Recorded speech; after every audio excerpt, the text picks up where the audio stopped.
Hi there, welcome back for part 3 of the week 1 learning guide for college algebra. I'm hoping you're feeling more and more confident as we move through the content. I'm hoping that you've heard some of this before. Now, if you haven't, it's totally okay. I've had students before that said, you know what, I didn't take any kind of algebra like this, and I'm just going to get through this class by persistence.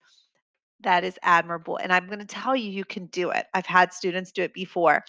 That being said, that's why I want to provide you with the resources so that you can definitely follow along and look at the examples and hear the explanations. Now, just a reminder, be sure to subscribe and hit the bell so that you get notifications for future videos that I'm going to make that are going to help you throughout our course. Also, remember how our learning guide is set up. We are going to cover these 4 examples in this video that are on page 3 of the learning guide for week 1. Now, I'll put the link for the other parts of week 1 in the description so that if you've missed any of those or you're just coming to this video for the first time, you definitely can look at the other ones. Also, I'll put the link for the learning guide if you haven't downloaded it and you want to. I know a lot of people like to actually write the notes with me as I'm working through the problems, and I think that's a great approach to any math concept. So this video is going to focus on polynomials and operations with polynomials. So let's dive in. I've got a diagram here for you to help you with a little bit of the terminology you might see.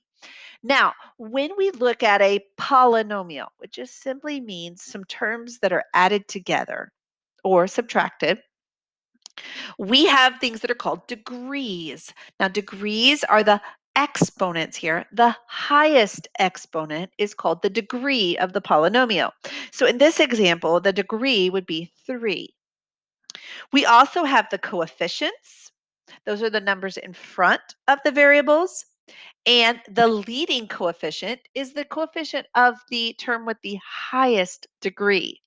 So, just a little bit of terminology that you might see in your work this week. But let's dive into example 1. If you've seen the previous videos that I've done for week 1, you remember the distributive property. So, because we have this 7 in front of this parentheses, we're going to distribute it to each and every term in this parentheses. So, 7 times y to the second will give me 7y to the second. And 7 times negative 2y will give me negative 14y. And 7 times 1 will give me 7. Hopefully you remember that work from the distributive property. Now, the next piece is a little bit more difficult because of that minus there. See, I want to distribute the 4, but I can't distribute just 4. I've got to distribute a negative 4 there. So notice how I changed that minus to a plus. And I change the sign of the next number so that when I distribute the negative 4, I'm distributing it to 1 and to negative y to the second. So negative 4 times 1 will give me negative 4. And negative 4 times negative y to the second gives me positive 4y to the second. Now, also in a previous video, we talked about like terms. Oh, sorry, the word did not want to come to me. Like terms are terms that have the same variable and the same exponent. So for instance, 7y to the second and 4y to the second gives me 11y to the second. Then I have negative 14y, which doesn't really have a like term to go with it. So we write it as part of the answer. And then we have 7 and negative 4. Now, 7 and negative 4 will add to give me positive 3. By the way, if you're not 100% confident with your positive and negative numbers, adding and subtracting those, use your calculator. We want you to use the resources that you have. And I mentioned in a previous video the calculator that I find to be the easiest to use, and because it's free, is the Desmos calculator. So if you want to check that out, I think it would be a great resource for you throughout our course. Okay, friends, let's go ahead and we're going to keep going with our number 2 here, which is multiply. And we did a problem very similar to this in a previous video, but I want to do this one because it's a little bit more complicated. Now we're going to use that distributive property again, and you'll remember we're going to distribute the 3x to both terms in the second parentheses. When we distribute the 3x there, I'm going to have 3x times 4x, which gives me 12x to the second. 3 times 4 is 12. X times x is x to the second. And then 3x times 5, that'll give me 15x. Then let's distribute also the 2 from the first parentheses to both terms in the second parentheses. So 2 times 4x gives me 8x. And 2 times 5 gives me 10. That was using our distributive property. Now, look for your like terms, right? Same variable, same exponent. And so I have my 12x to the second because it didn't have a like term to go with it. Then I have my 15x plus my 8x, which will give me 23x. And then my plus 10, because again, it did not have a common like term to go with it. So there is my simplified expression. Okay, let's look at number 3. Now you're going to laugh because number 3, I'm going to do it. I'm going to work the problem very similar to the way I did number 2, but it's written a little different. So I want to rewrite it first to make it look like number 2. Notice the exponent of 2 here simply means to write that parentheses twice and multiply.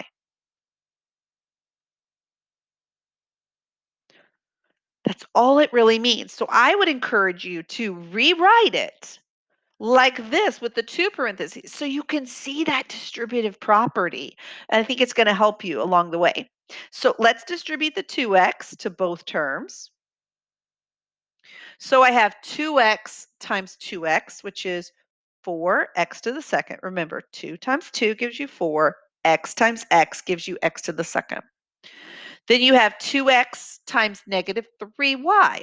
This gets a little tricky, so let's do the numbers first. 2 times negative 3 gives me negative 6, and then you have x, y.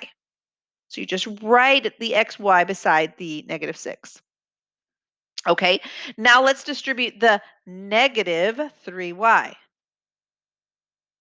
So now I've got negative 3y times positive 2x. So negative 3 times 2 gives me negative 6, and then put the xy on it.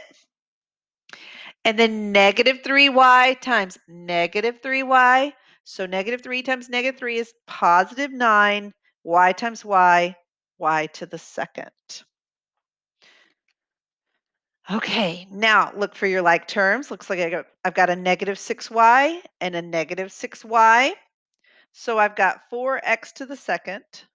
Negative 6y plus negative 6y is negative 12xy. And then I've got my plus 9y to the second. And that, friends, is my simplified expression there. Whew.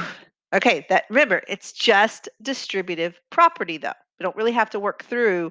If we'll write it with the 2 parentheses, I think that's going to help you. Okay, just one more to go, and that is number 4. Now, friends, if you're okay, I'm going to use some lined paper for this one because I think it's going to get a little bit, I need it to be lined up, if that's to use a technical term. But I want you to see how I work this division problem, but I'm going to use a piece of lined paper to help me. Okay, that being said, I want you to think about the way we did division back in probably when you learned division for the first time. Do you remember when you did a problem and it looked something like this? And you remember how you wrote the 23 outside the house and you wrote the 624 underneath the house to use technical terms again? Okay, we're going to do the same thing with this expression. Now, one thing you have to notice, so when we skip powers, we must put a 0 as a placeholder. So we're going to put this expression under the house, but I notice that there's a missing x to the third. So I'm going to put a 0 there as a placeholder.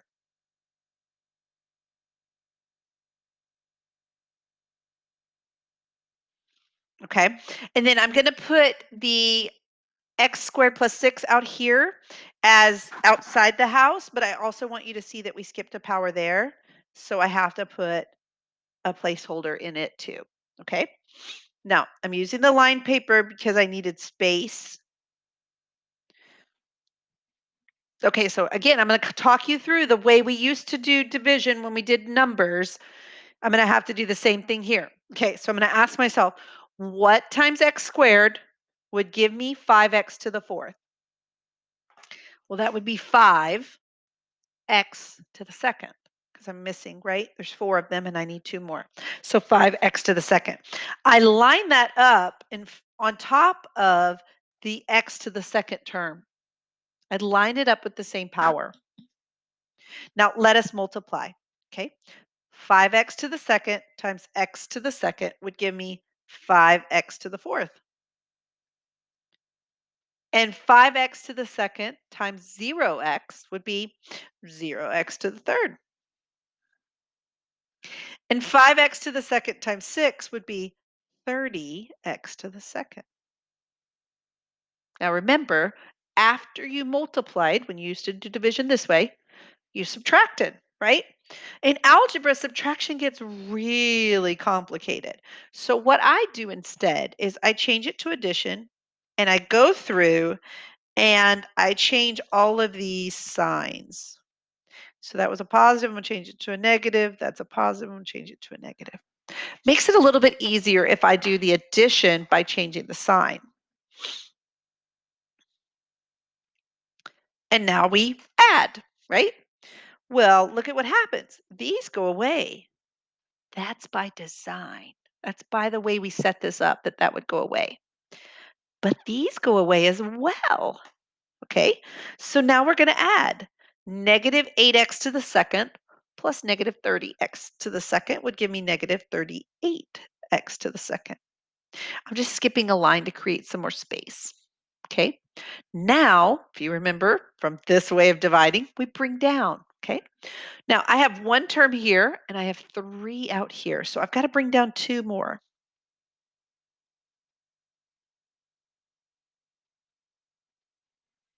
And now we ask ourselves again, what times x squared would give me negative 38x to the second? That would be negative 38. Line it up on top of the number, the constant. So now multiply. Negative 38 times x to the second gives me negative 38x to the second. Negative 38 times 0x gives me 0x. Negative 38 times 6, pull out your calculator, four, negative 228. And then remember, we normally would subtract, but in algebra, it's easier to add and change all the signs. Now, you may be wondering, why are you circling those? I learned a long time ago from an old algebra teacher that circling them made them stand out. And it made me remember that I actually changed the signs when I go back and look at my work. So I picked that up. I was like, yeah, that's a great idea. All right, let's add now. Okay, my 38x to the seconds go away. I'm left with 3x plus 226. Now, notice the degree here is less than the degree out here. That means this is the remainder. So when we are asked for our answer, the answer is 5x to the second minus 38 plus, now watch how I write the remainder, 3x plus 226 over x to the second plus 6. So I took my remainder and I made it a fraction with this as my denominator. And that, friends, is my answer to number 4 on this page of the learning guide. I'll be sure and link the other videos for the week 1, but let me know in the comments if you have questions or you'd like to see another example of something. And as always, don't forget to subscribe and hit the bell so that you get a notification every time that another video is posted to help you for this course. Thanks so much. Bye for now.